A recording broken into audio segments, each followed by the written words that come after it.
Hi everyone, welcome to Traveling Misknits. My name is Pia and I am so very happy that you're joining me here today for a little chat about yarn and knitting.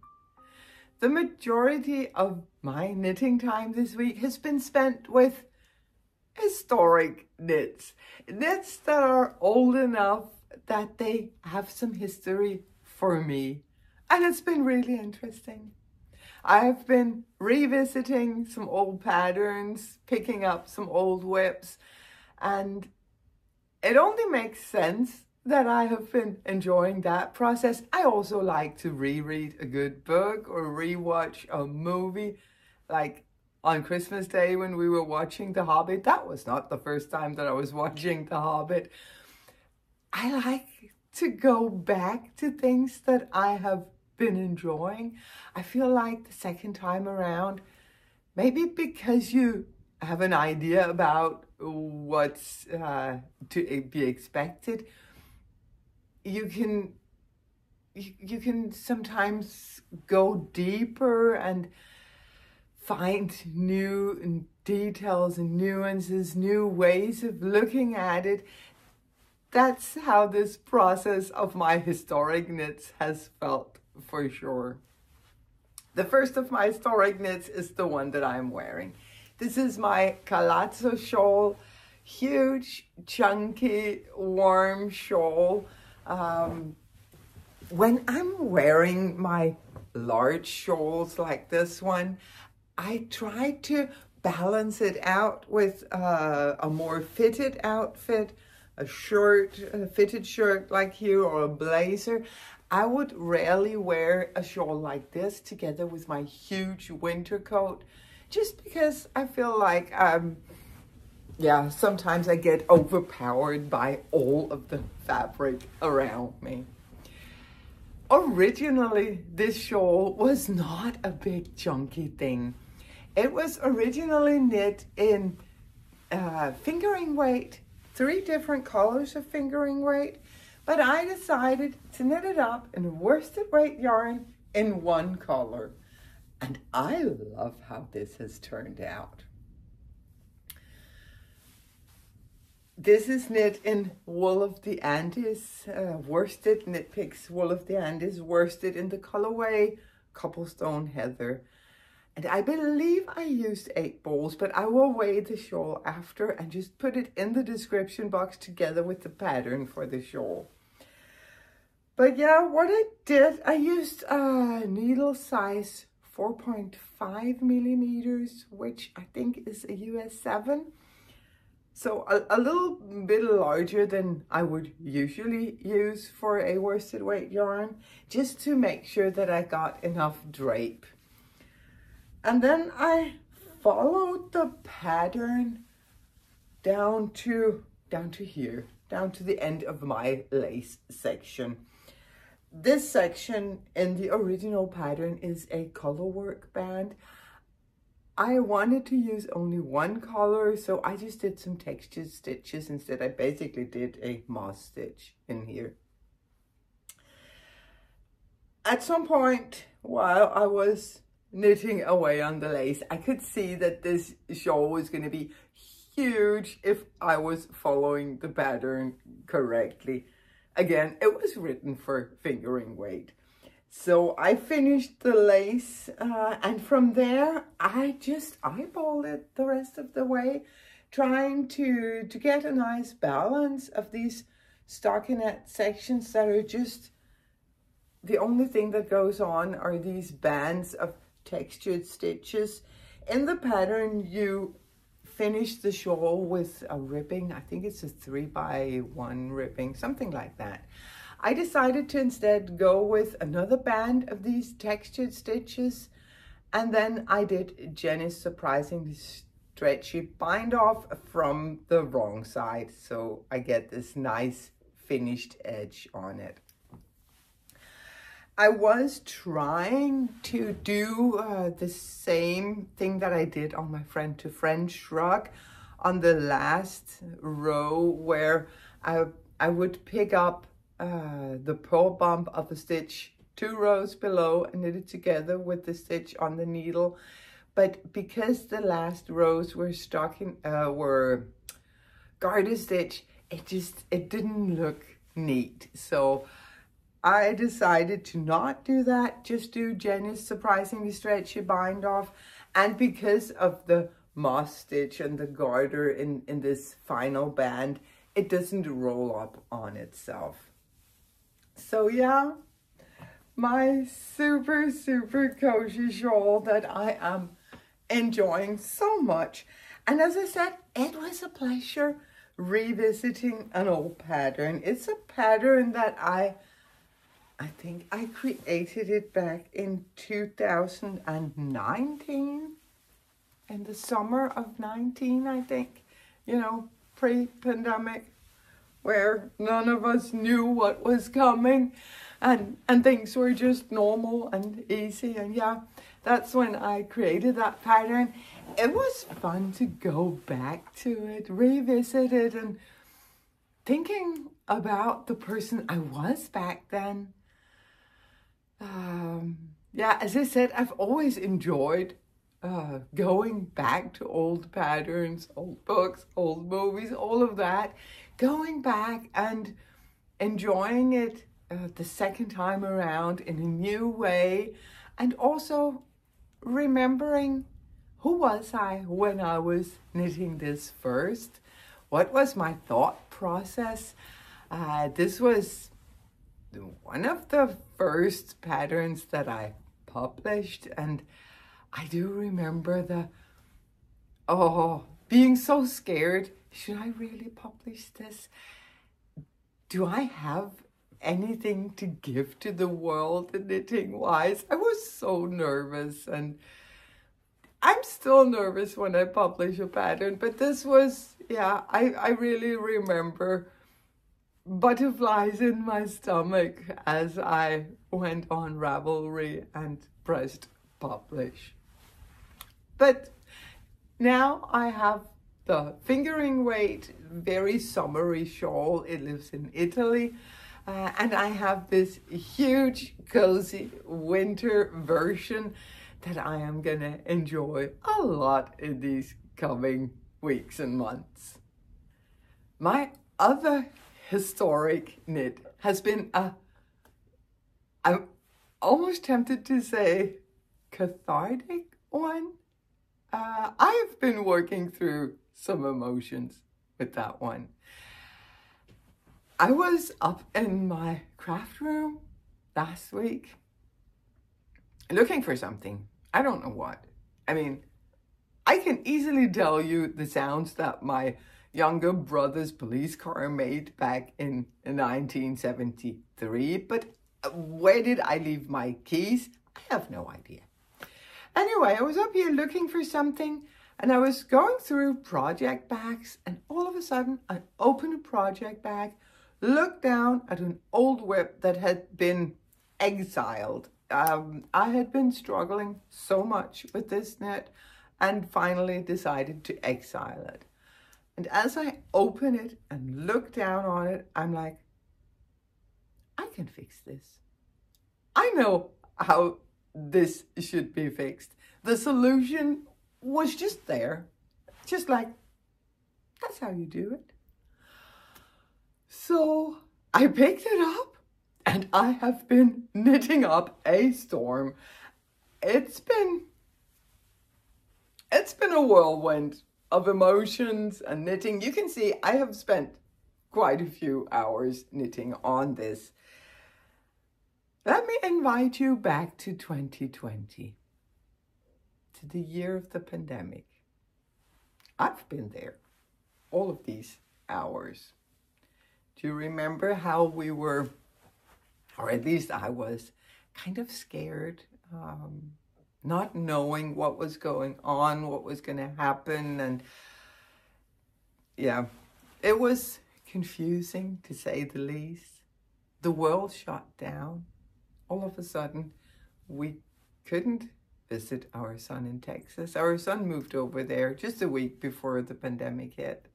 He had a really hard time over there. The extent of his struggles is, of course, not my story to share, but he was going through some hard times, and we couldn't be there to help him.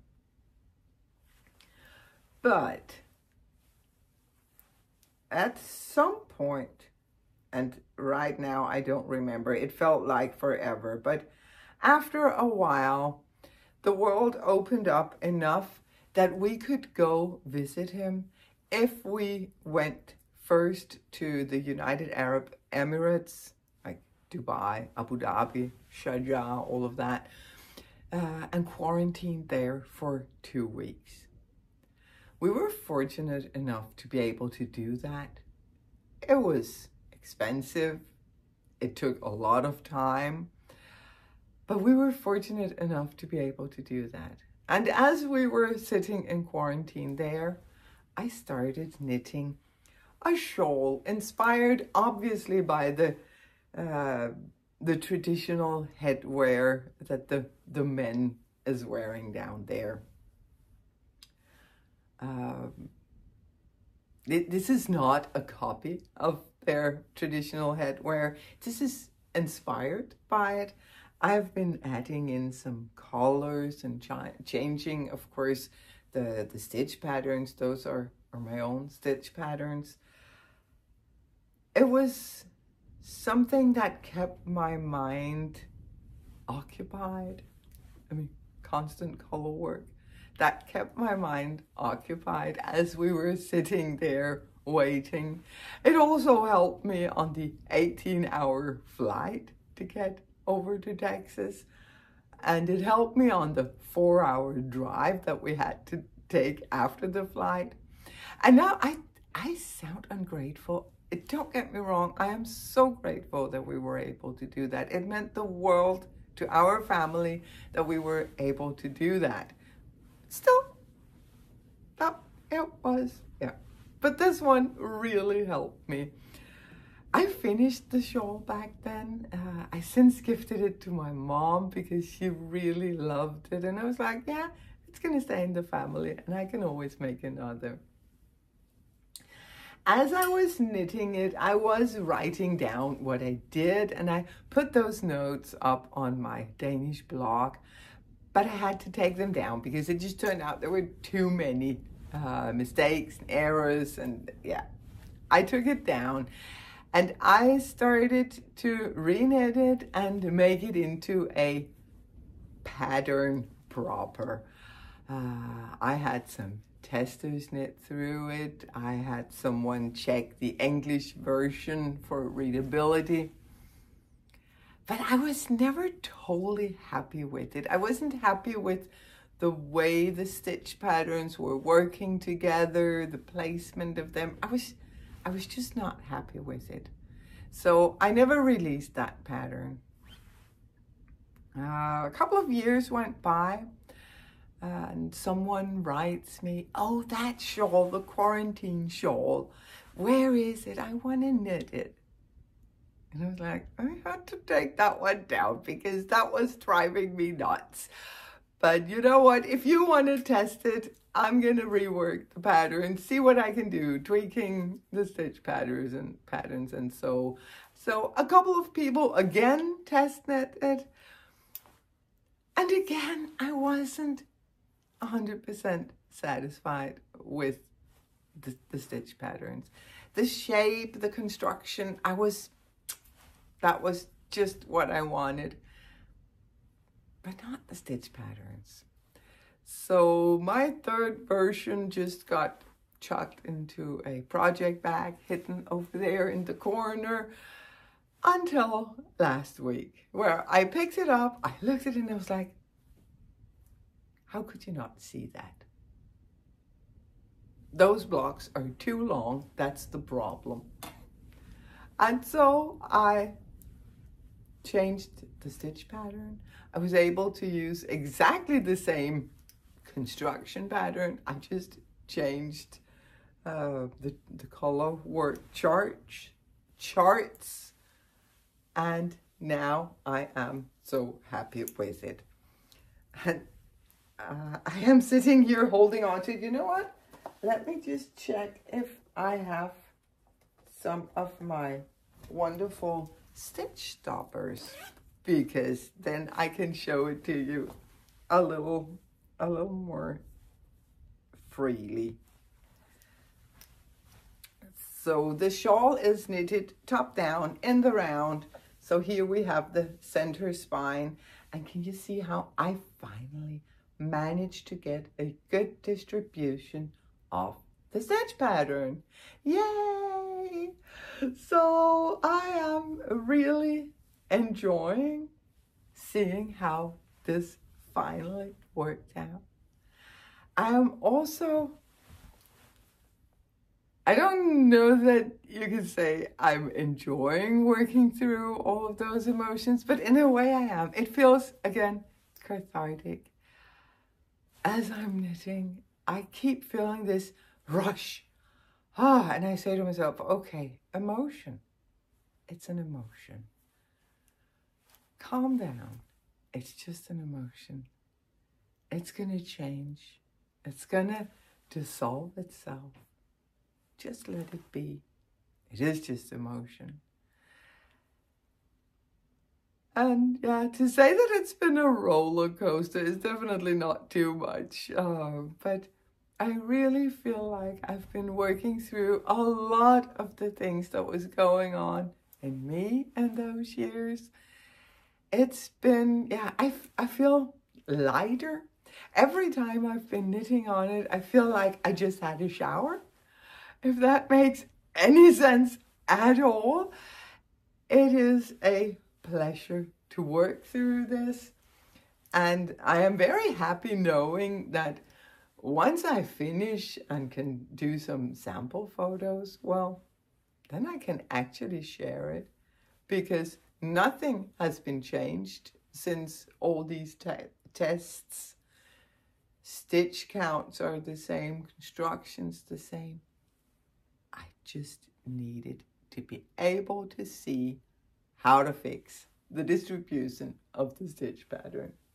And for some reason, my brain was ready to see that last week. So yay for that. I have another very interesting cast on. Together with Ina from Instagram, I am knitting the InNOut Raglin, and that was the whip that I took the stitch stoppers from. See, this doesn't look like a lot of knitting. I'm going to take the stitch stoppers back. I should really think to put stitch stoppers on everything before I press record. This does not look like a lot of knitting, but I have had a couple of false starts. I have knitted a huge rolled over turtleneck, like really big, chunky rolled neck. I have also been knitting a 10 centimeter twisted rib turtleneck, ripping both back as I got into the yoke. So actually, this little bit represents quite a lot of knitting. I finally decided to just cast on after the neckline, knit the sweater, and then decide what to do. But yeah, this is the InNOut Raglin, a wonderful free sweater recipe made by Ivana from the Republic of Me podcast. She has a blog too, and on that blog she has the recipe for this InNOut Raglin. If you have been following her channel, you will have seen the InNOut. She has made a lot of them. She wears them quite often, and they're just so cool. It's just this really cool wearable raglan with fitted sleeve, or relatively fitted sleeve, an oversized body. And it's just, yeah, it's just that kind of knit that I am thinking in my wardrobe, it's going to be stable. It's going to be something that I will wear over and over again. So I have gone with some very luxurious yarn. Just look at this fabric. Isn't this beautiful? I love the muted colors that are still colors, but it's muted, it's soft, And it's just a little bit fluffy, but not a lot. You can almost tell how soft this is. This is luxury yarn, for sure. I was gifted in December this Noro Silk from a friend and viewer of this podcast. I have one here with the ball band on. It's so pretty. She gifted me a full sweater's quantity of this. And I was like, I need to use this for something special.